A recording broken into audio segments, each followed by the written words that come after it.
Bonjour Eric, Bonjour Sandrine. bienvenue sur cette nouvelle chaîne de YouTube. Alors, elle s'intitule Avatares Eric Darche. Donc, Aujourd'hui, le thème, ce serait les dérives de l'alimentation vivante. Est-ce que tu peux nous développer un peu ce sujet? Alors, oui, c'est vrai que ce sujet peut être étonnant euh, puisqu'il est réalisé par un naturopathe, puisqu'en fait, ce genre de titre, les dérives de l'alimentation vivante, ça serait plutôt un article, une vidéo qui serait fait par les détracteurs, et on en a. Et alors, on pourrait se dire, mais qu'est-ce que ce naturopathe d'Archéric va enfoncer encore le clou sur les dérives de l'alimentation vivante? On a déjà assez de problèmes avec les détracteurs et il en rajoute. En fait, moi, j'ai comme politique d'être le plus transparent possible dans ce métier. En fait, plus il va y avoir des zones d'ombre, plus il va y avoir des naturopathes qui feront les choses de manière non précise, floue, avec des approches qui sont discutables, plus les détracteurs, et il y en a, profiteront de ces manques de précision, de ces erreurs éventuelles pour s'engouffrer et puis attaquer la médecine naturelle ou remettre en cause en tout cas les fondements de la naturopathie, etc. Alors, si j'ai intitulé cette vidéo Les dérives de l'alimentation vivante, c'est justement parce que, en tant que naturopathe et aussi en tant que responsable d'une école, l'école ENED, je fais partie des gens qui pensent que euh, plus on va avoir une approche rigoureuse et précise, et plus notre travail sera de qualité. En fait, cette vidéo, elle est plus pour favoriser un bon travail, favoriser une bonne image de la naturopathie que pour la critiquer. Parce que, évidemment, étant naturopathe, je ne vais pas critiquer l'alimentation vivante, car au contraire, j'estime que c'est un atout majeur pour favoriser ou retrouver une bonne santé, ou en tout cas une santé digne de ce nom. Par contre, si on est imprécis, si on a une approche qui n'est pas correcte, eh bien, on peut provoquer une dérive. Alors, avant de revenir sur cette vidéo, sur le sujet de cette vidéo, les dérives de l'alimentation vivante, je voudrais quand même préciser qu'est-ce que c'est l'alimentation vivante. Parce que certaines fois, lorsqu'on parle d'alimentation vivante à un public non averti ou néophyte, les gens vous disent, mais c'est quoi? C'est des insectes qui grouillent, s'il y a quelque chose de vivant dans l'assiette. Non, c'est pas ça. Et le terme vivant est utilisé en termes d'énergie, ou en tout cas des choses qui favorisent la vie. La question, c'est quel est le genre d'alimentation qui favorise la vie? La vie, donc ça doit être forcément quelque chose de vivant pour favoriser la vie. Et qu'est-ce que c'est un aliment vivant? C'est un aliment qui, par sa composition, contribue à favoriser les processus vitaux. Donc, il faut des nutriments, il faut des vitamines, des minéraux, des enzymes, des oligoéléments et des acides aminés, des glucides, des lipides, bien sûr. Et évidemment que cette alimentation doit être exempte de toxiques, donc des additifs de synthèse, des produits phytosanitaires de synthèse, etc., qui sont délétères pour la santé. Donc en réalité, il faut un aliment le plus naturel possible, d'origine biologique si possible, non traité, non raffiné, auquel on n'a rien à rajouter et rien à enlever. C'était la définition du naturopathe Robert Masson, qui, je trouve, est une bonne définition. Alors, est-ce qu'il y a une définition scientifique, en tout cas, qui pourrait contribuer à aller dans le sens de l'alimentation vivante? Et là, je vais vous donner une définition qui a été faite par un biologiste, qui est Claude Lagarde, docteur en pharmacie et biologiste. Voilà ce qu'il précise à propos de la notion d'énergie par rapport à l'alimentation vivante. L'énergie, avant de rentrer dans le vif du sujet, qui est les dérives de l'alimentation vivante. Il faut savoir que l'énergie, très souvent, lorsqu'elle est utilisée dans le domaine nutritionnel, c'est en relation avec la notion de calories. Mais ce n'est pas que ça. Comment on sait qu'une personne est en vie? On le sait en lui faisant, entre autres, un électroencéphalogramme et on voit s'il y a un rayonnement électrique, un courant électrique qui est présent dans le cerveau. Et lorsqu'il n'y a plus de présence de courant électrique dans le cerveau, on dit que l'électroencéphalogramme est plat et donc la personne est décédée, a priori, ou cliniquement décédée. En tout cas, décédée, en tout cas, puisqu'on sait qu'il y a des gens qui sont revenus après, mais en tout cas, a priori, la vie n'est plus là. Alors voilà, qu'est-ce que dit le docteur Lagarde, docteur en pharmacie, biologiste. Il précise, il existe deux types d'états énergétiques dans la plupart des minéraux. L'état de basse et de haute énergie, la consommation de végétaux frais encore vivants. Il précise bien encore vivants. Alors encore vivant, ça signifie que le végétaux a été cueilli. Soit il a été ramassé de la terre, soit cueilli s'il s'agit de fruits, de l'arbre. Donc, la consommation de végétaux frais encore vivants permettrait justement d'apporter à l'organisme des oligoéléments possédant une haute énergie. En effet, la lumière permet d'activer ces éléments et donc de leur conférer un état activé. De plus, la dynamisation génère des oligoéléments présentant des électrons en état de haute énergie, ce qui facilite le transfert énergétique initiant la réaction enzymatique. Ainsi, une infusion dynamisée,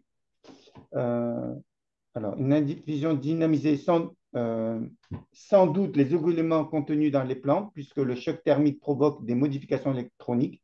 Pour posséder une activité catalytique maximale, un oligoélément doit être présent sous forme hautement énergétique ou high energy.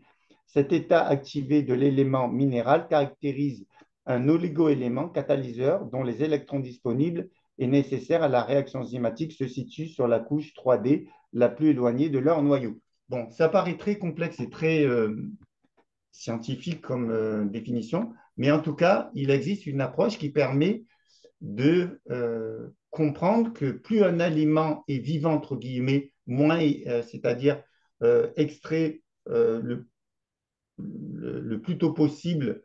En fait, il ne faut pas qu'il y ait un temps très long entre le moment où on l'a enlevé de son lieu de croissance, c'est-à-dire ou la terre ou un arbre, et qu'ensuite on le consomme. Il vaut mieux éviter que ce temps soit long. Et donc, en tout cas, ce qu'on sait, c'est qu'un fruit et légume va apporter toutes sortes de minéraux, de vitamines, d'oligo-éléments, d'enzymes et d'autres substances nutritives, mais aussi il y a une énergie qui se dégage. Alors, il y a une échelle qui est l'angstrom, Angstrom, ANGS, FROM, Angstrom, où l'énergie, où il y a aussi l'échelle de Bovis, qui permet d'évaluer la quantité d'énergie qui émane d'un aliment. Mais je sais que ces références ne sont pas reconnues par la communauté scientifique. En fait, la communauté scientifique ne s'est pas intéressée à cela, donc ce n'est pas qu'elle a reconnu ou pas reconnu en l'occurrence, c'est qu'elle n'a pas fait de travaux de recherche dans ce sens-là. Donc officiellement, ce n'est pas reconnu comme quelque chose de juste, mais ça ne veut pas dire pour autant que c'est faux. Voilà. Il faut savoir aussi que les investissements importants qu'un laboratoire pharmaceutique est prêt à mettre dans les travaux de recherche scientifique, ils ne font que si ils peuvent récupérer quelque chose, soit un brevet, soit une autorisation de mise sur le marché d'un médicament, etc. Mais par contre, tout ce qui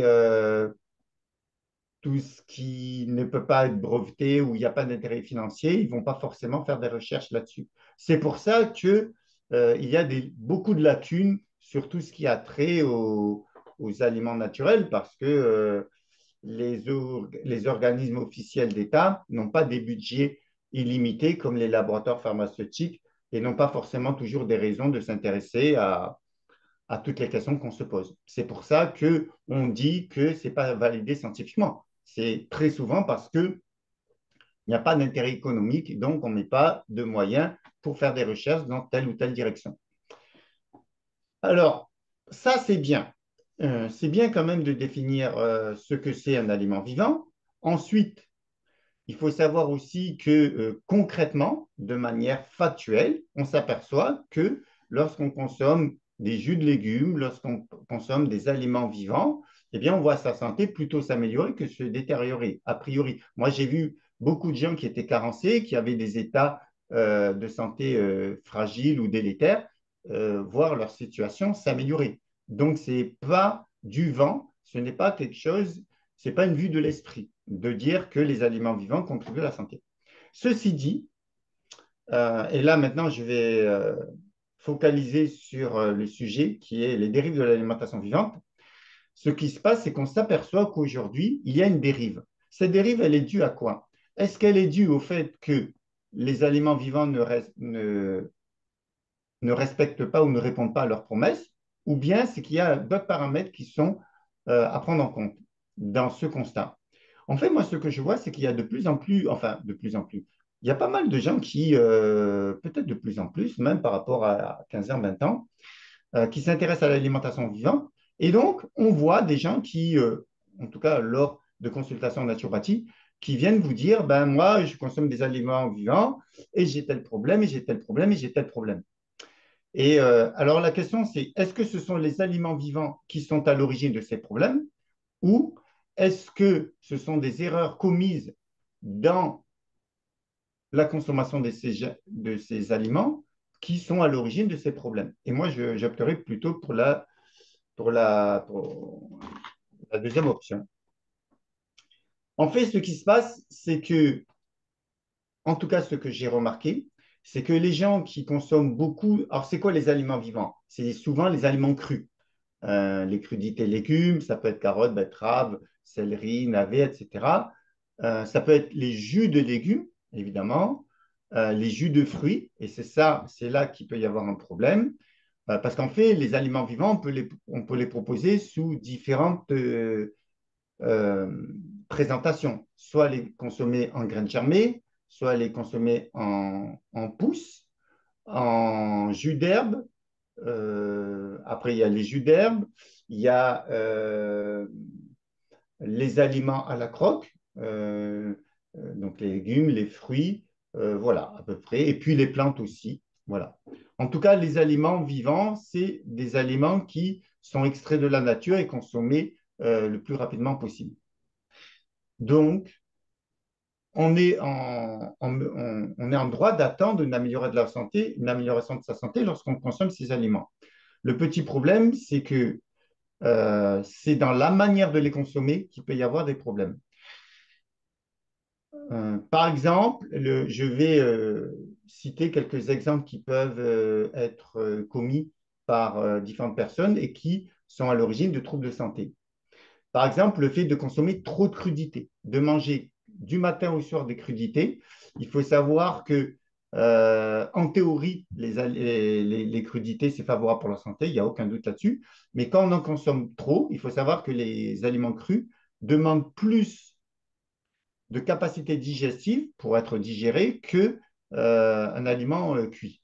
Donc, si vous consommez trop de crudités, comme le disait Robert Masson, vous pouvez provoquer des altérations de la muqueuse digestive et intestinale importantes, des inflammations importantes, parce qu'à partir du moment où des crudités sont consommées de manière trop importante, ils vont frotter constamment contre la muqueuse digestive, et si celle-ci n'est pas des plus résistantes, parce qu'il faut savoir qu'aujourd'hui, qui peut dire qu'il a un système digestif des plus parfaits avec une alimentation dénaturée, de l'eau dénaturée, de l'air dénaturé, etc. Donc, on n'a pas toujours les meilleures conditions aujourd'hui. Et donc, lorsqu'on consomme des aliments crus de manière trop importante, on peut provoquer des inflammations digestives et des inflammations de la muqueuse intestinale qui seront à l'origine de problèmes de santé à distance. Après, il peut y avoir aussi le fait de ne pas tenir compte de son terrain. Les gens qui consomment trop de fruits aqueux, acides et mi-acides comme la pomme, la poire, la cerise, l'abricot ou les fruits acides comme orange, citron, pamplemousse, peuvent créer des déséquilibres. Alors, pour faire court, dans un fruit, qu'est-ce qu'il y a? Il y a de l'eau, des vitamines, un peu de minéraux, mais surtout des vitamines, et des acides, quand il s'agit de fruits aqueux. Alors, le melon, la pastèque ne contiennent pas d'acide, mais très souvent, les fruits sont classés, les fruits aqueux, on peut les classer en deux catégories, soit les fruits mi-acides comme poire, pomme, pêche, cerises, abricots, et soit les fruits acides comme les agrumes. Il faut savoir que ce sont des acides faibles. Les acides faibles sont oxydés par la voie pulmonaire de manière et par des procédés enzymatiques. Mais si la personne qui les consomme n'a pas la capacité de bien oxyder les fruits, eh bien, dans une digestion normale, après un fruit, l'organisme va récupérer des minéraux, un petit peu de minéraux, des vitamines, quelques enzymes, et les acides seront oxydés. Et donc, il n'y aura pas de problème. Mais lorsque cette oxydation se fait mal, de manière pulmonaire et enzymatique, ces acides vont rester dans le sang. Comme le pH sanguin est protégé, puisqu'il ne peut varier, sa marge de variation est de 7,36 à 7,42. Et dès qu'il sort de ce pH, soit que le sang devient trop alcalin ou trop acide, eh bien, vous avez immédiatement des réactions. Vous pouvez aller en tétanie ou avoir des crises d'épilepsie. Donc, en fait, le pH sanguin est protégé parce que s'il venait à varier de manière importante, il y a immédiatement des réactions neurologiques. Et donc, qu'est-ce que fait l'organisme pour tamponner, pour permettre pour permettre au sang d'avoir un pH qui soit constant? Eh bien, il a différents mécanismes tels que les effets tampons. C'est-à-dire qu'il peut prendre ses propres carbonates issus des eaux pour tamponner un pH sanguin qui devient acide. Et à ce moment-là, eh bien, si vous allez voir votre médecin généraliste et que vous lui demandez d'évaluer votre taux de calcémie, il vous dira que le taux est impeccable, alors que vous êtes peut-être entré dans un processus de déminéralisation parce que si vous consommez trop de soda ou de fruits, le pH va devenir acide et l'organisme ne pouvant tolérer ça, il va prendre ses propres carbonates de calcium, donc il va dissoudre grosso modo les eaux pour récupérer du calcium et rééquilibrer son pH. Et ainsi, vous allez vous déminéraliser et avoir des problèmes à distance qui seront plus ou moins graves, et d'ailleurs plus graves qu'autre chose, puisque quand on se déminéralise, eh ben, les conséquences peuvent être graves, avoir des problèmes rhumatismaux, des problèmes d'ostéoporose, etc. Donc, on voit que ce n'est pas parce qu'on consomme des aliments vivants que pour autant on est sûr d'avoir la santé au bout si on ne respecte pas les notions de terrain, c'est-à-dire savoir si on a une capacité plus ou moins importante à oxyder les acides des fruits. Il faut vérifier aussi qu'on ne consomme pas trop de crudités. Après, en théorie, on nous dit que tous les acides aminés se trouvent dans les végétaux, mais après, ce n'est pas aussi simple que ça. Il faut pouvoir bien digérer les végétaux avant de récupérer les acides aminés, parce que contrairement aux acides aminés des produits animaux, les acides aminés des végétaux sont dans un coffre-fort, cellulose et hémicellulose, et si l'organisme n'arrive pas à bien digérer la cellulose et l'hémicellulose, il ne récupérera pas les acides aminés. Donc, en fait, voilà, ce sont toutes sortes de paramètres qui, lorsqu'ils ne seront pas respectés, eh bien, entraîneront des troubles de santé. Voilà, c'est aussi simple que ça. Mais ce n'est pas l'alimentation vivante qui est en cause, et les dérives de l'alimentation vivante, là, en l'occurrence, elles ne sont pas dues à des problèmes liés à l'alimentation vivante, mais elles sont dues à des problèmes d'interprétation ou en tout cas d'utilisation de ces aliments qui sont inadéquats, qui ne sont pas adaptés soit à la personne, de manière individuelle ou de manière absolue si on consomme trop de crudité. Parce que trop de crudité, n'importe qui arrivera à son seuil de tolérance et trop de crudité, même si cette notion de trop est plus ou moins importante selon les individus, elle peut être dans tous les cas atteinte si vous consommez 10 fois trop de légumes et que vous n'avez pas la capacité de les digérer. Voilà. Donc, j'avais un peu listé les différentes causes. Ah oui, il y a une autre chose que j'ai observée, c'est les gens à qui on dit de faire des jus. Ils se disent, ouais, ouais, moi, je suis pressé, j'ai pas le temps. Donc, ils achètent des jus dans le commerce. Et quand ces jus sont lactofermentés, alors le jus de carotte est alcalin, mais lorsqu'il est lactofermenté, eh bien, si la lactofermentation va créer l'acide lactique, et si l'acide lactique, c'est un acide faible, et en fait, quand vous consommez un jus de carotte lactofermenté, c'est exactement comme si vous consommez des fruits mi-acides ou acides. Et donc, qu'est-ce qui va se passer? Vous allez vous retrouver avec une quantité importante d'acide lactique, et si vous n'arrivez pas à le métaboliser, vous allez le métaboliser au détriment de vos réserves minérales.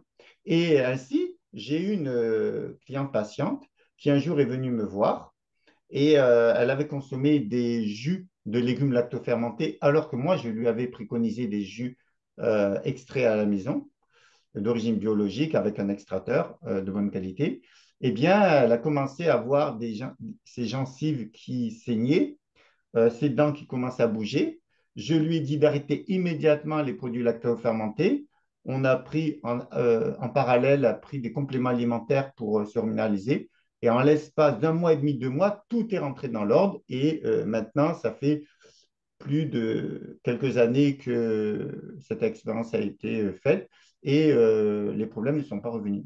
Donc, on voit bien alors, que la notion d'individualisation est importante et que si cette personne avait continué à détériorer sa santé, ce n'est pas l'alimentation vivante qui aurait été à mettre en cause, c'est le fait d'avoir mal interprété, d'avoir consommé trop de produits lactofermentés qui en étaient la cause. Donc voilà, c'est vraiment important.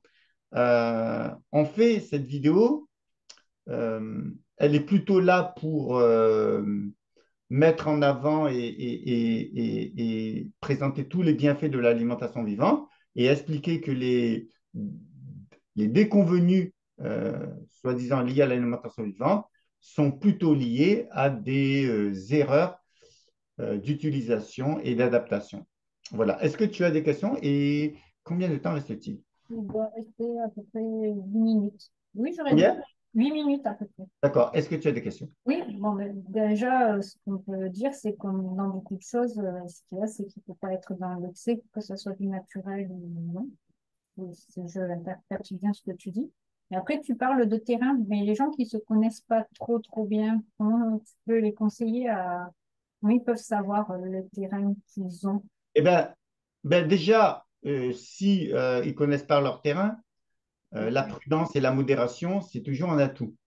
Donc, s'ils consomment un fruit doux comme une pomme de temps en temps, une fois par jour, une fois tous les 2 jours, eh ben, même ils ont un terrain sensible aux acides, ils ne vont pas être pénalisés. Mais s'ils commencent à consommer des oranges, des kiwis, des citrons, etc., soit à la croque, pas trop pour le citron, mais soit en jus, eh bien après, très vite, selon leur terrain, ils vont avoir des problèmes. Donc, si on ne connaît pas son terrain, et on ne sait pas l'interpréter, eh Hein. bien, la première chose, c'est la modération.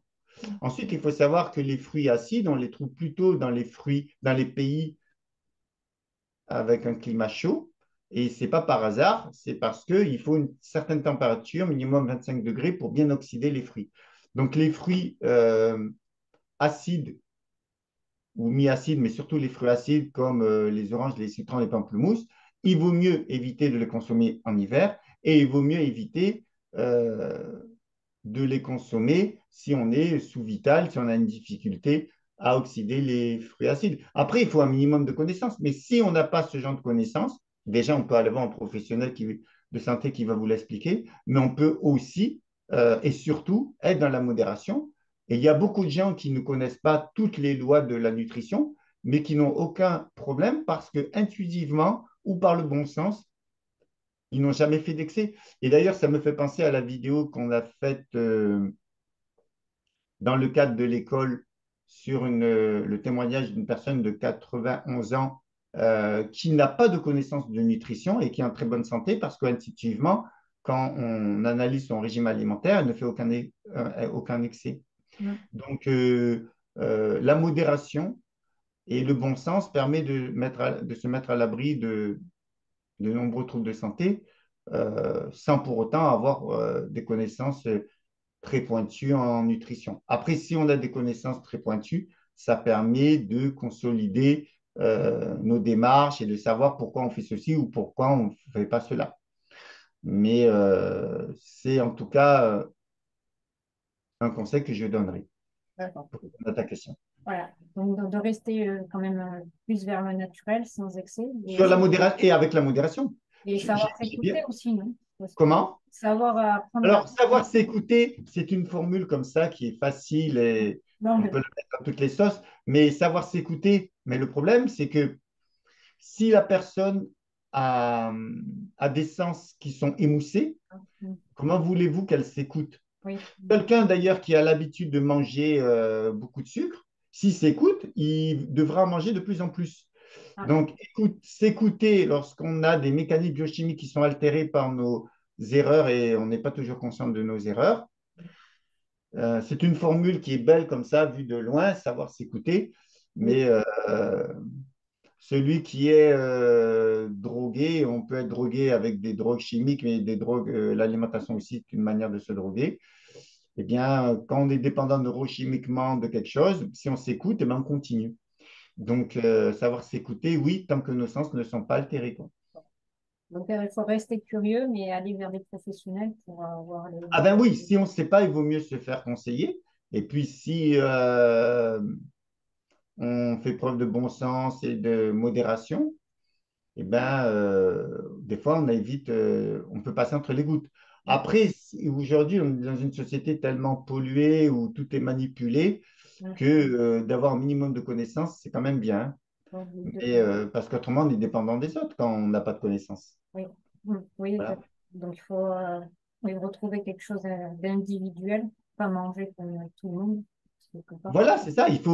L'alimentation, en fait, à titre personnel, c'est pas très compliqué de manger sainement et de manière adaptée à son fonctionnement. Alors là où cette expression savoir s'écouter est intéressante, c'est que même si en théorie un aliment est favorable pour la santé, il peut ne pas l'être pour nous et en général on le sait parce qu'on va avoir des aigreurs, on va réagir chaque fois qu'on mange tel aliment.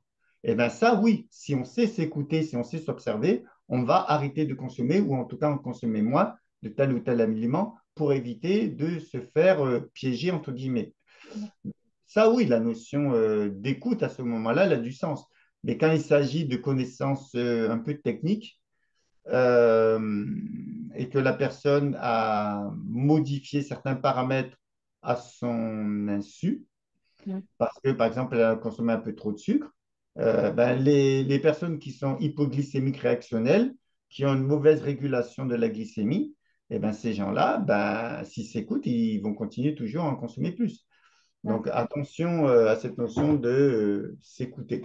C'est D'accord. beau sur le papier, c'est beau en théorie, et ça n'a pas forcément beaucoup de sens lorsque c'est à mettre en pratique. Voilà, c'est pas pour tout le monde. Voilà. Tu as Non, d'autres questions? non, j'aurais pas d'autres questions, à part dire que, voilà, ben, comme tu dis, rester dans la modération, aller vers le plus naturel possible. Et Voilà. si on a des questions, ben, se tourner Eh vers... bien, les personnes qui ont des questions, eh bien, elles pourront en commentaire Ouais, dire, exprimer leurs questions, justement, et j'y ouais. réponds. Oui, sur la vidéo. Voilà, Voilà. Et se tourner vers des gens comme toi ou qui ont des connaissances pour pouvoir guider voilà. correctement. Je Voilà. vous remercie à tous et puis à bientôt. Au Merci, revoir. merci pour toutes ces informations. À bientôt, Eric. À bientôt, au revoir.